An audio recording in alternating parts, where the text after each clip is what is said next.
Hello, my name is Russell Myers. Welcome to Issues Unite. So, let's talk about fear and surrender. As a progressive, I meet with constant confrontation from those who claim to be progressive for the fact that I do not support Biden. I also look objectively at all issues, including Trump's actions. First of all, I will state that just because I do not support Biden does not in any way mean that I support Trump.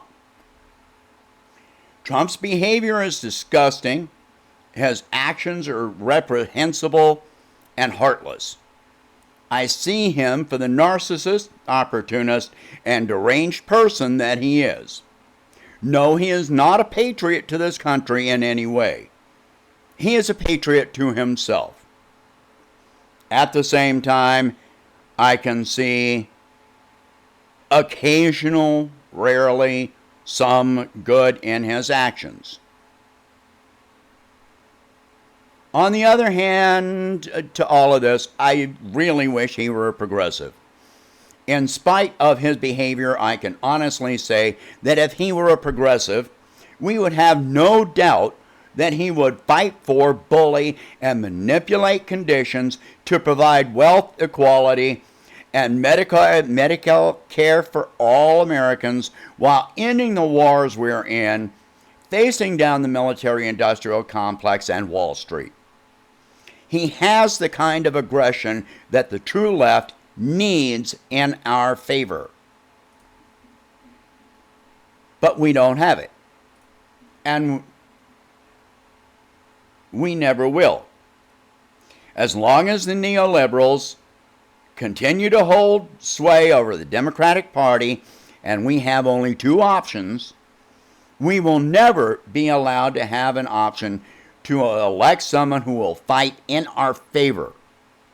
Just more conservatives wearing blue clothing, which means we, as a society, have to push for more options than two parties as options. I've said many times that one option is a mandate, two options are an ultimatum. It takes at least three options to be offered an actual choice. If we continue allowing the two-party system to control how many options we have, we will never have more than an ultimatum to choose from at best. For the general election in 2016 and afterward, I was called a sexist, a racist, anti-American, a Russian asset, and worse, because I refused to support or vote for Hillary. The sexist part was the most laughable because I voted for Jill Stein, a woman. After the election, I was told that Trump won because of the way I voted, so he was my fault.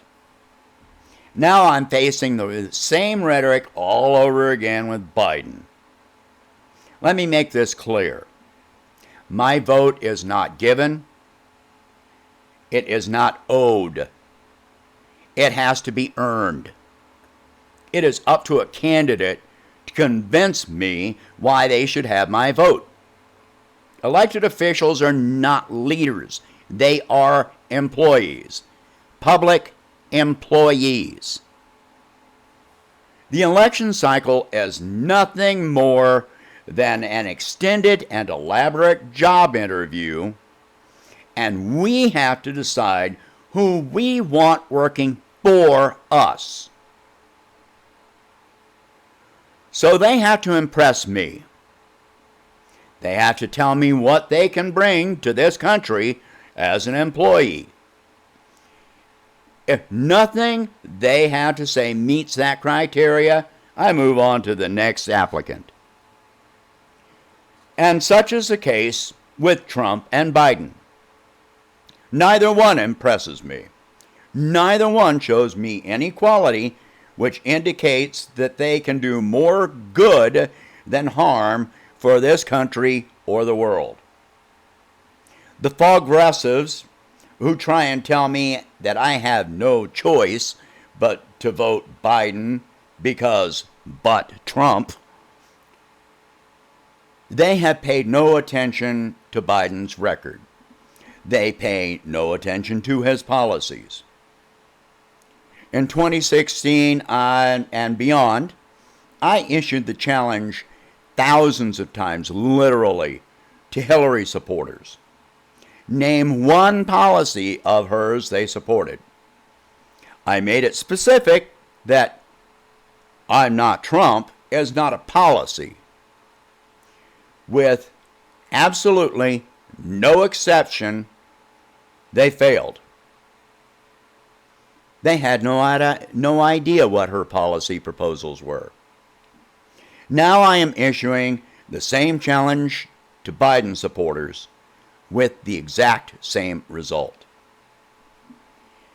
I said that we need someone willing and able to fight for us. Someone brave and bombastic enough to stand up to our perceived enemies. Whether that perceived enemy is an opposing foreign leader who becomes a threat, Wall Street, the military-industrial complex, an opposing party, their own opponent, or influences within their own party. Biden has shown clearly that he is not that fighter. He sits in his basement, never coming out. Is that where he would lead the country from? At this point, it seems unlikely that there will be even one presidential debate between Biden and Trump.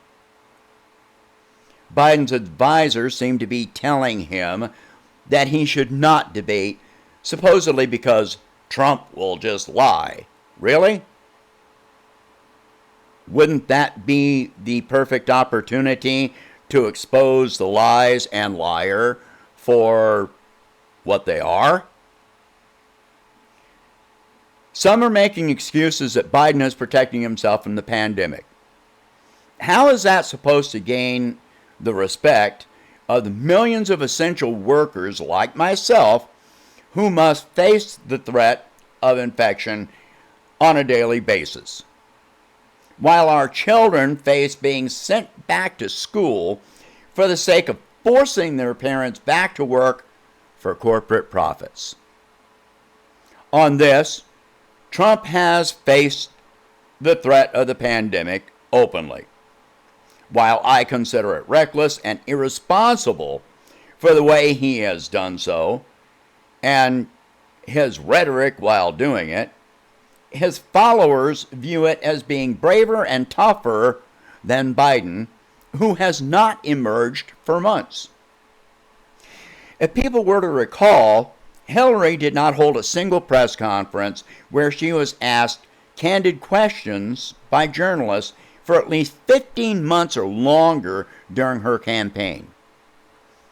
Every one of her interviews was scripted, and each question had to be pre-approved by her campaign in advance. As of now, Biden held his first interview electronically this past week and asked the journalist if the journalist was on drugs. To date, he has not held a press conference, with only 3 months remaining until the election. If he will not come out of hiding for a debate, which could also be done electronically, what are the odds he's going to hold a press conference before Election Day? So both Trump and Biden, when faced with any question or statement which can be considered remotely critical, respond aggressively in a juvenile manner, generally not answering the question at all. Instead, they attack the questioner personally. Meanwhile, Biden, running for the most powerful position in the world, refuses to emerge from hiding in his basement and confront reporters, the other party, or his opponent. I call that cowardice. I consider the people trying to force him down my throat to be driven by fear, willing to surrender to the same system which gave rise to Trump, even the same ideology, and the second person, most powerful person in the previous administration, which led to Trump being elected. I am not going to vote based on fear and insults directed at me as a person. I have to be voting for something. If others are going to call themselves progressives, revolutionaries, etc., and then advance the idea of electing a basement-dwelling, neoliberal coward with no bravery or strength, they show themselves who they really are. They are nothing that they claim to be. Others can hide in their basements along with Biden. I can't do that. I will not do that. I will fight tooth and nail for what I find to be the right path for this country. I will be part of breaking the two-party oligarchic imperialism which has been destroying this country from the inside out for decades, ruining lives, waging war, murdering and torturing millions. There is nothing in my conscience which will allow me to consciously enable and endorse these actions. In other words, if others choose to surrender, that is their conscious decision. Stop trying to recruit others like me to join you in your cowardice. Face yourselves in the mirror and admit to yourself who and what you are. For the rest of us, we realize that if we want a better country, a better world for all of us, it is something we must be willing to fight for. That fight does not include retreating into a basement, allowing others to demoralize us into the same state of surrender. If we don't fight now, then when?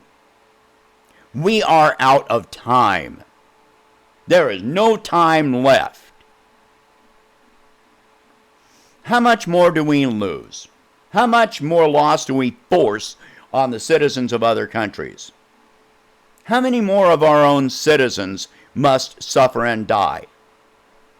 How much hotter does the planet have to get?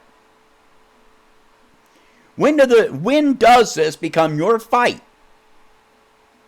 When will you realize that you have built your own prison with walls too high to see over, too dense to hear anything but your own echo, and you've run out of space to move in? Yet the door is in front of you and the key is in your hand.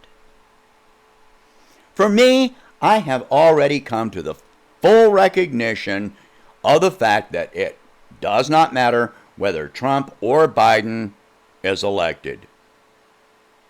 If either of them are elected at some point, I will be silenced. My words and videos will be erased. Militarized government agents will force their way violently through my door, and I will be taken away with no charges, and I will likely never be heard from again. That's not sensationalistic thinking. That is where this country is going, and I truly believe that. Until that day, I refuse to be silent. I refuse to bow down. I refuse to give in. I refuse to give up. I understand those who cannot face that kind of fear, but I'm not one of them. So, please share this video, discuss these subjects.